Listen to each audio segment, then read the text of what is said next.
اعوذ باللہ من الشیطان الرجیم بسم اللہ الرحمن الرحیم۔ ایم ایس نیوز HD5 کے ناظرین السلام علیکم۔ امید ہے کہ آپ لوگ سب خیریت سے ہوں گے۔ آج کا جو ہمارا مین ٹاپک ہے، عدالتی آرڈر کی تو کوئی قدر نہیں۔ عدالتی آرڈر صرف ہوا میں اور ثاقب بشیر کی گفتگو اور ثاقب بشیر کا انکشاف صحافی کا آپ لوگوں کے ساتھ شیئر کریں گے اور آپ لوگوں کو اس کی معلومات سے آگاہ کریں گے۔ جیسے کہ آپ جانتے ہیں کہ عمران خان صاحب کو روکنے کے لیے 47 فارم بنایا گیا اور اس کا پاکستانی قوم کا مینڈیٹ چوری کیا گیا، سب کچھ کیا گیا، اور یا قاضی فیض عیسیٰ نے تمام حدیں کی، PTI سے بلہ چھین لے گیا۔ PTI کو جلسہ جلوس نہ ریلی نکالنے دی۔ اگر کہیں کوئی ریلی نکالتی یا PTI کا جھنڈا نکلتے، وہاں پولیس پہنچ جاتی اور ان لوگوں کو گرفتار کیا جاتا، ان پر تشدد کیا جاتا۔ تمام حدوں کے باوجود PTI نے 180 سیٹ جیتی اور اس کے باوجود اسے 40 فارم کے ذریعے ہرایا گیا، وہ آپ لوگ مجھ سے بہتر جانتے ہیں۔ اس کے بعد PTI کی لیڈرشپ نے جو کام رائے کیا وہ کیا۔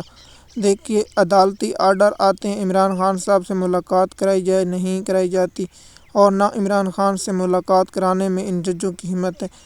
جب سے 26 ترمیمی جو شیطانی ترمیم مولانا فضل الرحمان کی کرامت سے پاس ہوئی، تو وہ اس کے بعد عدالت کا جو حال ہوا ہے وہ آپ مجھ سے بہتر جانتے ہیں۔ نہ لاہور ہائی کورٹ سے انصاف ہے، نہ سپریم کورٹ سے انصاف کی امید ہے، نہ سندھ ہائی کورٹ سے، نہ اب تو جو عدالت اسلام آباد ہائی کورٹ کے جو آزاد جج دے رہے تھے ان کو جاج آفریدی نے اور جمال مندوخیل نے اور عامر فاروق نے سبق سکھایا، ان ججوں کو آؤٹ آف سلیبس کر دیا، اور ان ججوں کو اب نہ کوئی بینچ میں، نہ ان کے سامنے کے جسٹس بابر فروخ ستار، جسٹس محسن اختر کیانی صاحب اور دیگر ججان صاحب اور جسٹس محرم گلزیب صاحب کو وہاں، اور جو لاہور ہائی کورٹ سے ایک نمونہ لا کر اسلام آباد ہائی کورٹ میں بٹھا دیا گیا ہے، نہ وہ انصاف کر سکتا ہے، نہ کوئی سے انصاف کی توقع کی جائے۔ یہ صاحب کرامتیں یحییٰ آفریدی صاحب کی ہیں، اور آفریدی صاحب نے اس کو، یحییٰ خان نے اس پر جو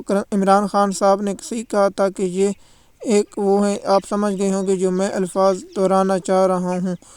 عالیہ نیلم صاحب عمران خان صاحب کی کیسوں کی سماعت نہ کچھ کرتی ہے، نہ ان کو کوئی آئین کے قانون کا خیال رکھتے ہیں۔ PTI کے لوگوں کو اغوا کیا جا رہا ہے، انسانی حقوق کی خلاف ورزی ہو رہی ہے اور عدالت نہ کچھ کر رہی ہے، اور عدالت یہاں خاموش بیٹھی ہے۔ جیسے کہ آپ جانتے ہیں کہ میں روزانہ کی بنیاد پر نہ کوئی تھوڑی سی انفارمیشن آپ لوگوں کے ساتھ شیئر کرتا ہوں تاکہ آپ لوگوں کو انفارمیشن معلوم ہو سکے۔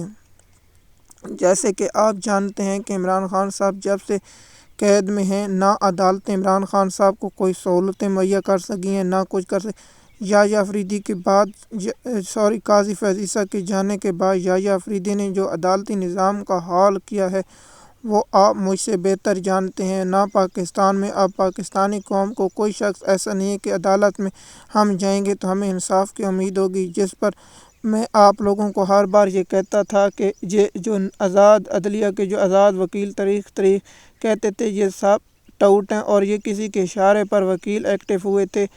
یہ آپ لوگ مجھ سے بہتر جانتے ہیں کہ ان کے اشارے پر ایکٹیو ہوئے تھے مشرف کے خلاف، اور جج اب وقت ہے نا جب کھڑا ہونے کا، تو تمام وکیل اور تمام جج ایسے لیٹے گئے کہ پاکستانی قوم دیکھتی رہے گی۔ اس طرح لیٹے کہ پاکستانی قوم نے نہ سوچا تھا، نہ گمان تھا کہ اس طرح لیٹے، لیکن کہتے ہیں نہ دیکھتے والے دیکھتے رہ گئے اور جج صاحبان لیٹ گئے، لیکن آخر کب تک لیٹیں گے؟ نہ جمال مندوخیل کہتا ہے کہ آئین پر عمل درآمد، جس پر آپ کا سب سے بڑا قصوروار، آپ کو وہ ریمارکس ہمیشہ یاد رہے گا۔ 63A کے فیصلے میں کردار ادا کرنے والا جمال مندوخیل صاحب، کیا قوم آپ جس طرح آپ بے وقوف ہیں اسی طرح پاکستانی قوم کو بے وقوف مت سمجھیں کہ آپ نے جو فیصلہ دیا تھا کہ 63A میں لوگوں کو اغوا کر کے، لوگوں پر تشدد کر کے، لوگوں کو ننگا کر کے، لوگوں کو کرنٹ لگا کر ان سے ووٹ لیا جائے اور عدالتی نظام کو تباہ کیا جائے۔ یحییٰ جمال مندوخیل صاحب، آپ کا نام ہمیشہ تاریخ میں ایک سیاہ ترین لکھا جائے گا، لوگوں کو اغوا کرانے میں، لوگوں میں تشدد کرنے میں۔ کیا آپ کو آئینی بینچ میں کیوں شامل کیا گیا؟ کیا پاکستانی قوم بے وقوف ہے؟ آپ نے جو نون لیگ اور زرداری خاندان اور ایک ادارے کی خدمات دی ہیں وہ آپ مجھ سے پاکستانی قوم سب سے بہتر جانتی ہے، لیکن کیا کریں، پاکستان کی عدالتیں اگر کوئی ان پر بات کرو تو توہین عدالت لگ جاتی ہے۔ یہ توہین عدالت توہین عدالت ہمیں پر توہین عدالت لگ گئی، ہم نہیں گھبرائیں، کیونکہ پاکستانی قوم کے سامنے تو ہم نے تو سچ بیان کرنا ہے اور لوگوں کو سچائی سے آگاہ کرنا ہے، کیونکہ ہمارا تو کام ہے سچائی عوام تک پہنچانا۔ جو اس وقت بلوچستان کے حالات ہیں اور جائے زبان خاموش ہیں، اور جس طرح ایک شاعر نے کہا تھا کہ یہ وقت بھی گزر جائے گا اور یہ شام بھی گزر جائے گی، کیونکہ وقت ہمیشہ ایک ساتھ نہیں رہتا، لیکن تاریخ ہمیشہ ایک جیسی رہتی ہے۔ تاریخ کو نہیں بدلا جا سکتا، تاریخ وہ جو اقدامات کیے جاتے ہیں وہ تاریخ میں ہمیشہ یاد رکھے جاتے ہیں۔ MS نیوز کی ناظرین، اگر آپ میری باتوں سے متفق ہیں یا نہیں، آپ نیچے کومنٹ میں ضرور بتایا کریں۔ شکریہ۔